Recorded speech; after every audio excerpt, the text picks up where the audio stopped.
कमलनाल के अंत का संधान नहीं कर पाते।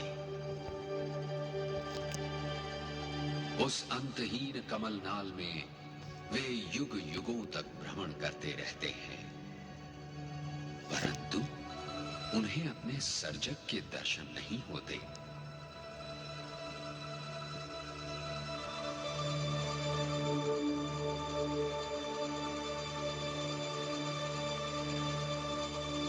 हार कर वे पुनः ऊपर की ओर लौटने लगते हैं। उनके मन में फिर आशा का संचार होने लगता है। संभवतः अब उनके जन्मदाता उन्हें अवश्य दर्शन देंगे।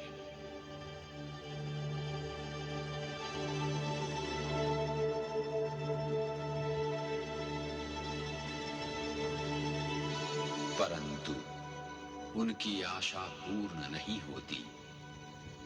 धीरे धीरे वे पुनः कमल की ओर लौटने लगते हैं।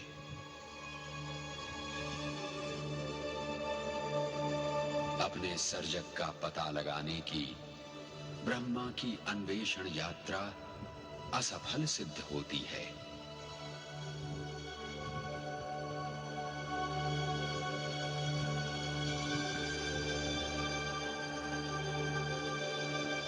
चकित तथा भ्रमित ब्रह्मदेव पुनः कमलासन पर लौट आते हैं।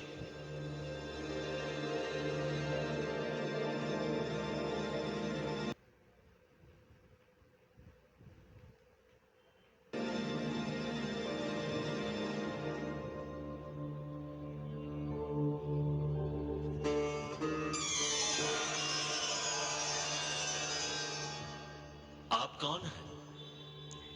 मैं हूं प्रथम पुरुष विष्णु, तुम्हारा जन्मदाता।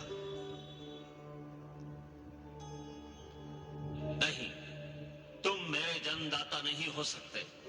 मेरा जन्मदाता कोई अन्य है। उस अन्य को तुम देख नहीं सकते। जिसे तुम देख सकते हो वो मैं हूं। मैं हूं तुम्हारा जन्मदाता। तुम मेरे ही नाभि कमल से उत्पन्न हुए हो। नहीं, यह सत्य नहीं है। यदि कोई मेरा जन्मदाता नहीं है तो फिर मैं स्वयंभू। नहीं, तुम स्वयंभू नहीं हो। यह असत्य है। यही सत्य है। तुम दोनों का विवाद निरर्थक है। ब्रह्मदेव तथा विष्णुदेव का जन्म मुझ ज्योति स्वरूप सदाशिव से हुआ है, अर्थात तुम दोनों का जन्मदाता मैं हूं।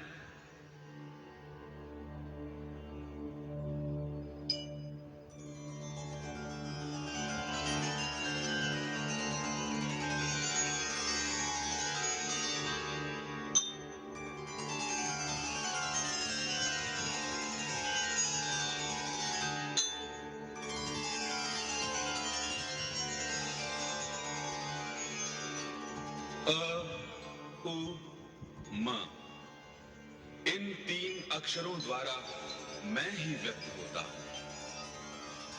शब्दमय ब्रह्म रूप ओम ही मेरा मूल स्वरूप है। इसी ओम में समस्त ब्रह्मांड समाया हुआ है। बिंदु एवं नाद रूप में निर्गुण हूं तथा प्रणव रूप में मैं सगुण हो जाता हूं। मुझ सदाशिव को प्राप्त करने का एकमात्र साधन ओम ही है। संसार का समस्त ज्ञान विज्ञान मुझ प्रणव रूप में ही समाहित है। यही ओम मेरा सनातन प्रतीक है। शिव के प्रतीक ओम में से सर्वप्रथम चंद्र प्रकट हुआ, जो शिव के मस्तक की शोभा बना। डमरू, जो शिवनाद का सर्जक एवं नटराज शिव का प्रमुख वाद्य है। त्रिशूल, जो संसार की दुष्ट शक्तियों का नाश करने वाला शिव का प्रमुख अस्त्र है। नाग, विषधर नाग शिवकंठ की शोभा बनकर विष प्रभाव का अंत करते हैं। शिव अंगों की शोभा बढ़ाने वाली अक्षमाला शरीर ताप पर नियंत्रण करती है। त्रिपुट ब्रह्मा विष्णु महेश तीनों शक्तियों का प्रतीक शिव के ललाट की शोभा बना। त्रिनेत्र शिव के मस्तक पर विराजित ये असाधारण नेत्र शिव की संहारक शक्ति का प्रतीक है। ब्रह्मदेव, अब तुम्हें सृष्टि की रचना करनी है। जो आज्ञा सदाशिव। विष्णुदेव, ब्रह्मदेव द्वारा रचित सृष्टि का तुम्हें पालन करना है। आपकी आज्ञा शिरोधार्य है सदाशिव।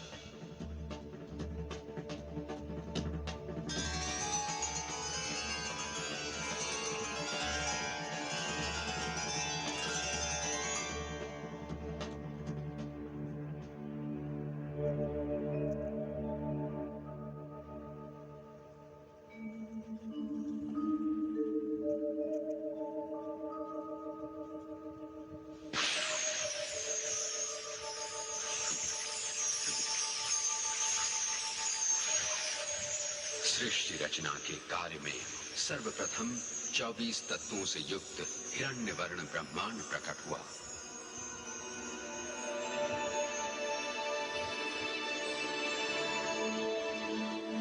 उस ब्रह्मांड में चेतना जागृत करने के लिए भगवान विष्णु उसमें समाहित होकर सर्वत्र व्याप्त हो गए।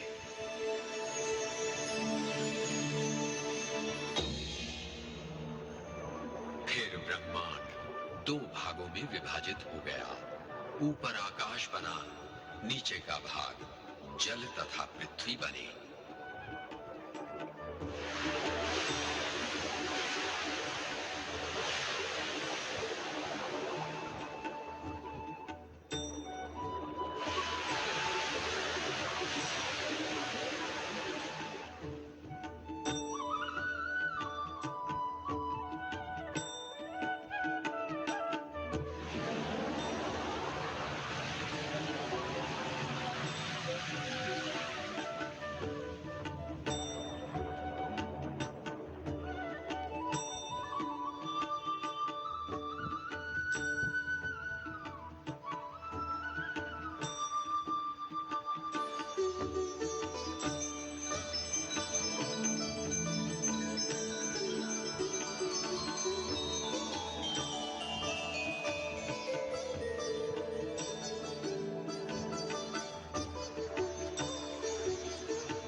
अपनी इस रचना से ब्रह्मदेव संतुष्ट न थे। उन्होंने चिंतन किया। उस चिंतन के फलस्वरूप उनके मस्तक से 4 मानस पुत्र उत्पन्न हुए।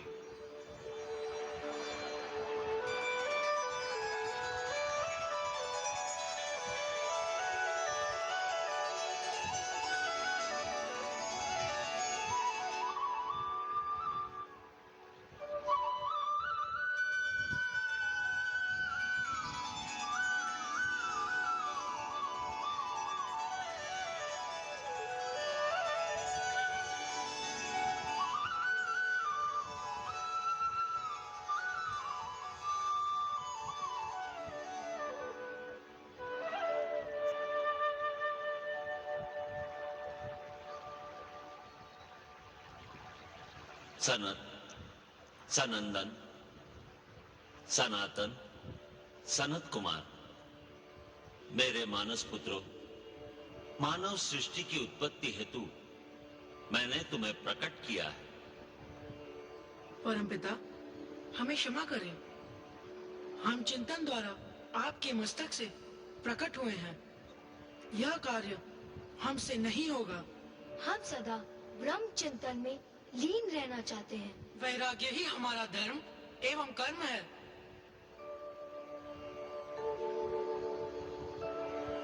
परमपिता, सृष्टि रचना तथा मानव उत्पत्ति में हमारी कोई रुचि नहीं है। हम तो तत्व चिंतन के मार्ग का अनुसरण करेंगे। हमें क्षमा करें परमपिता।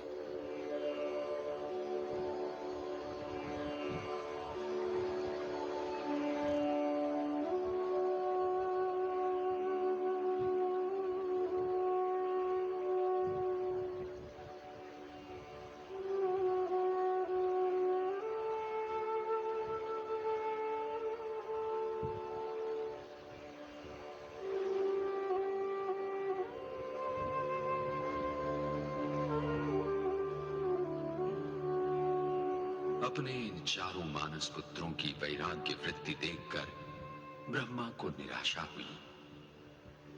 उन्होंने पुनः मानव सृष्टि की कामना से अन्य मानस पुत्रों की उत्पत्ति का संकल्प किया।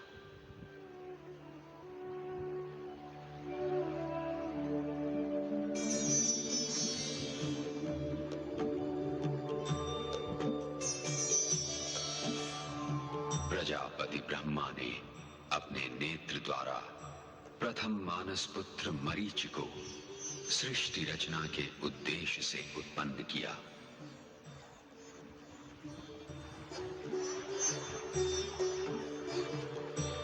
परंतु मरीचि ने तपस्या के लिए जाने का निश्चय किया। सृष्टि रचयिता ब्रह्मा ने अपने हृदय से तेजस्वी मानस पुत्र भृगु को उत्पन्न किया। भृगु ब्रह्मा के दूसरे मानस पुत्र कहलाए।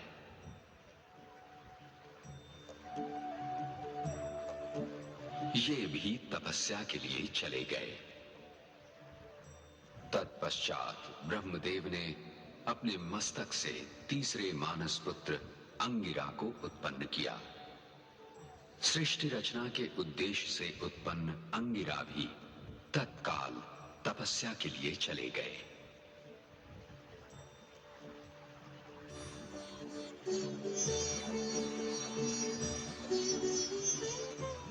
परमपिता ब्रह्मा ने व्यान वायु द्वारा अपने चौथे मानस पुत्र पुलह को उत्पन्न किया। पुलह ने भी तपोमार्ग की ओर प्रयाण किया।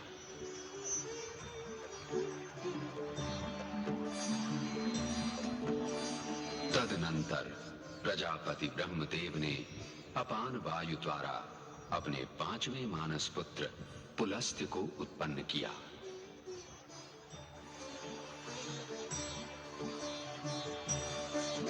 पुलस्त्य ने भी तप का मार्ग अपनाया।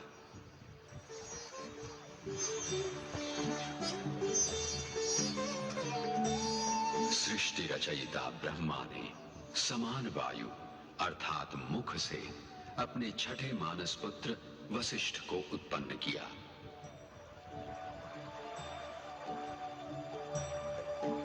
वशिष्ठ ऋषि ने भी अपने अग्रजों का अनुसरण किया।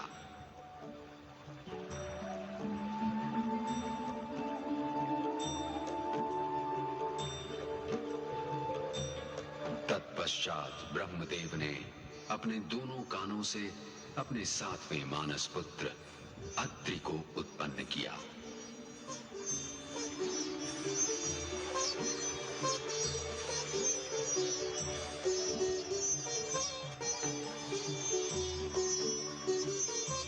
अत्रि ऋषि का मन भी तपस्या की ओर उन्मुख था।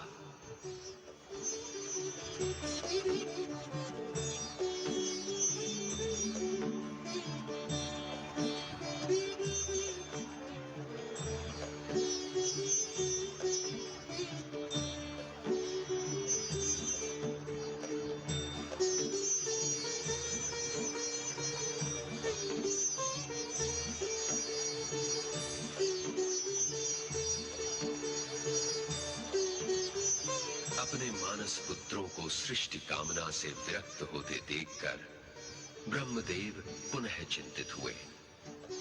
वे असमंजस में थे कि मानस पुत्रों में अब किन्हें उत्पन्न करें जो उनका कार्य सिद्ध कर सकें। चिंतन करने पर उन्हें भक्ति भावना के अग्रदूत नारद तथा प्रजापालक का कर्तव्य वहन करने वाले दक्ष प्रजापति को उत्पन्न करने की प्रेरणा मिली।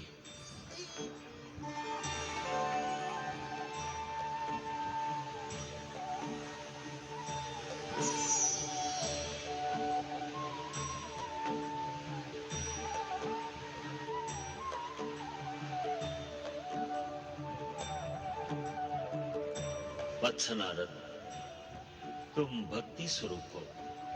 संसार के प्राणियों में भागवत भक्ति का प्रसार करोगे, जिससे लोग धर्म भावना को अपनाएं तथा पाप कर्मों से बचे रहें। जीवन धन्य हुआ परमपिता।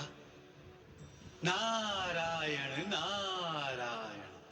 मेरे लिए क्या आज्ञा है परमपिता? पुत्र दक्ष, तुम प्रजापति की भावना से प्रजा का पालन करोगे। जो आज्ञा परमपिता।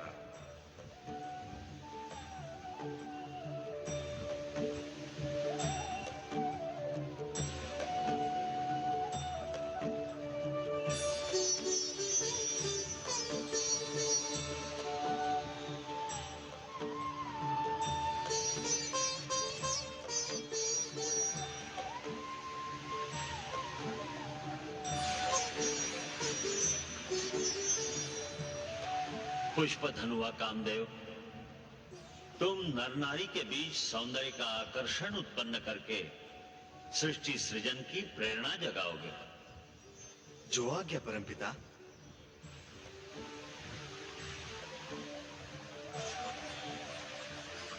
ओम नमः शिवाय। ओम नमः शिवाय।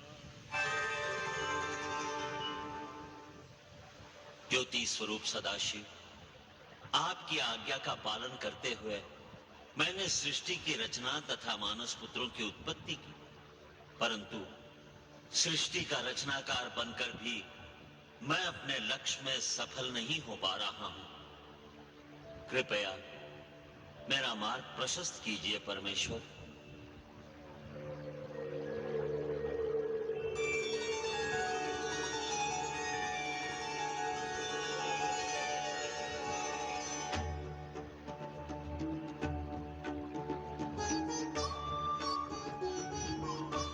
वत्स ब्रह्मा, तुम्हारा मनोरथ पूर्ण हो। सदाशिव, आपका ये रूप देखकर मैं आश्चर्यचकित हूं।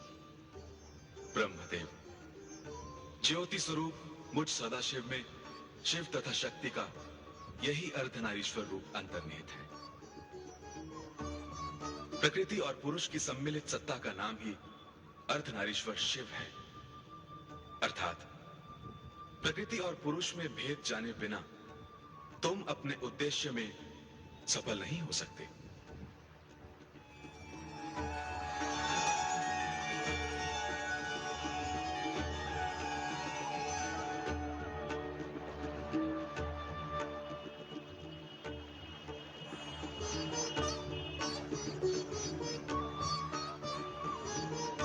ब्रह्मदेव, सदाशिव ही शिव हैं। शिव शिवा ही अर्धनारीश्वर रूप हैं। अभिन्न होते हुए भी संसारियों के सम्मुख लीला करने के लिए शिव तथा शक्ति भिन्न रूप में दिखाई देते हैं। ब्रह्मदेव, शिव की इच्छा तथा आज्ञा से ही आवश्यकता अनुसार शक्ति अवतार धारण करती है। शक्ति सदा शिव की सहचरी है। परंतु शिव शक्ति की अभिन्नता में भिन्नता का रहस्य सामान्य संसारियों की समझ में कैसे आएगा प्रभु? वही लीलाएं करने के लिए ही तो हमने आपको सृष्टि रचना तथा विष्णुदेव को सृष्टि पालन का आदेश दिया है। ब्रह्मदेव, तो अब वे लीलाएं प्रारंभ कीजिए सदाशिव। जगतवासियों के कल्याण के लिए सगुण रूप धारण करके धर्म, ज्ञान तथा कर्तव्य का आदर्श प्रस्तुत कीजिए परमेश्वर। ब्रह्मदेव की प्रार्थना स्वीकार कीजिए प्रभु। तथास्तु। ब्रह्मदेव, हम रुद्र अवतार धारण करके कैलाश पर प्रकट होंगे। कैलाश पर ही क्यों प्रभु? इसलिए कि संसार के सम्मुख घोर तपस्वी तथा महायोगी का आदर्श प्रस्तुत करना चाहता हूं।